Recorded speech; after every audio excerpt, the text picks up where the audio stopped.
3 years from now, you can have what you need.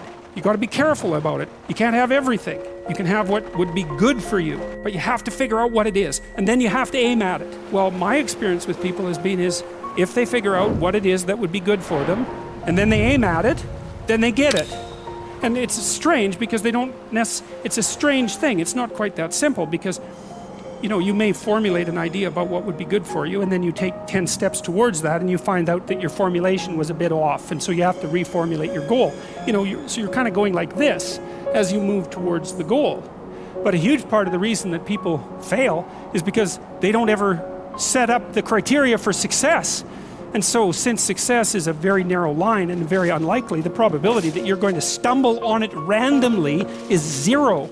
And so there's a proposition here, and the proposition is, if you actually want something, you can have it. Now the question then would be, well, what do you mean by actually want? And the answer is that you reorient your life in every possible way to make the probability that that will occur as certain as possible. And that's a sacrificial idea, right? It's like, you don't get everything, obviously, but maybe you can have what you need. And maybe all you have to do to get it is ask. But the asking isn't a whim or today's wish. It's like, you have to be deadly serious about it. You have to think, okay, like, I'm taking stock of myself.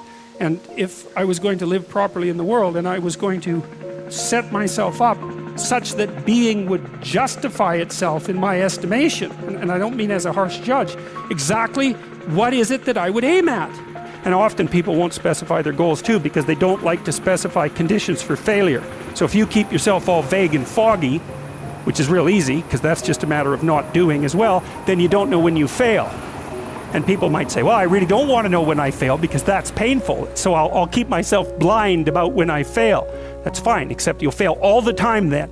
You just won't know it until you've failed so badly that you're done. And that can easily happen by the time you're 40. So I would recommend that you don't let that happen. So that's willful blindness, right? You could have known, but you chose not to. Okay, so once you get your goal structure set up, you think, okay, if I could have this life, looks like that might be worth living, despite the fact that it's going to be, you know, anxiety provoking and threatening, and there's going to be some suffering and loss involved and all of that. Obviously, the goal is to have a vision for your life such that, all things considered, that justifies your effort. Okay, so then what do? Well, then you turn down to the micro routines. It's like, okay, well, this is what I'm aiming for. How does that instantiate itself day to day, week to week, month to month?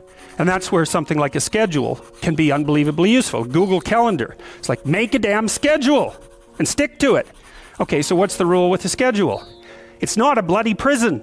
That's the first thing that people do wrong. They say, well, I don't like to follow a schedule. It's like, well, what kind of schedule are you setting up? Well, I have to do this, then I have to do this, then I have to do this, you know, and then I just go play video games, because who wants to do all these things that I have to do? It's like, wrong. Set the damn schedule up so that you have the day you want. That's the trick. It's like, okay, I've got tomorrow.